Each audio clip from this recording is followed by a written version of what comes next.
Shalom everyone. I am Sarita, a student of the Holy Torah at ACTC Seminary. ఈ వారం తోరా గ్రంథమునందు 32వ పర్ష బెహర్. బెహర్ అంటే పర్వతంపై లేదా పర్వతం మీద, సీనాయి పర్వతంపై అని అర్థం. సెఫర్ తోరానందు ఇది 32వ పర్ష. సెఫర్ వైక్రానందు లేదా లేవియకాండమునందు ఇది 9వ పర్ష. ఈ పర్షా యొక్క 5వ అలియా వాక్య భాగములు సెఫర్ వైక్రా లేదా లేవియ కాండము 25వ అధ్యాయము 29 నుండి 38 వచనముల వరకు. ఈ వారం పఠనం బెహర్. ఎలోహిం ఆజ్ఞల ప్రకారం నీతివంతమైన సామాజిక మరియు ఆర్థిక వ్యవహారాలను వివరిస్తుంది. ఈ 5వ అలియాలో ఎలోహిం మోషేతో మాట్లాడుతూ, గోడలతో కూడిన నగరంలో ఒక ఇల్లు విక్రయించబడితే దానిని తిరిగి కొనుగోలు చేయడానికి 1 సంవత్సరం సమయం ఉంటుందని, లేకపోతే అది శాశ్వతంగా కొనుగోలుదారుకు చెందుతుందని చెబుతాడు.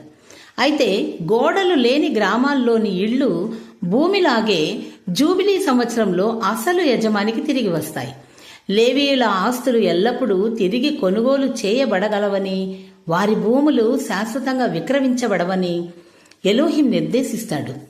ఆర్థిక ఇబ్బందుల్లో ఉన్న ఇజ్రాయేలీయులకు సహాయం చేయాలని, వారిని బానిసలుగా చేయకూడదని మరియు వడ్డీతో రుణాలు ఇవ్వకూడదని ఆదేశిస్తాడు.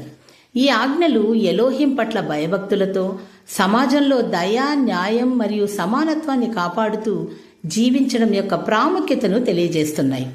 మరిన్ని తోరా యొక్క లోతైన ఆధ్యాత్మిక బోధనను అన్వేషించడానికి మా యూట్యూబ్ ఛానల్ని సబ్స్క్రైబ్ చేయండి. Shalom లెహిత్రోత్. Thanks for watching. Do subscribe our channel. Please like, share, comment and don't forget to click the bell icon for notifications.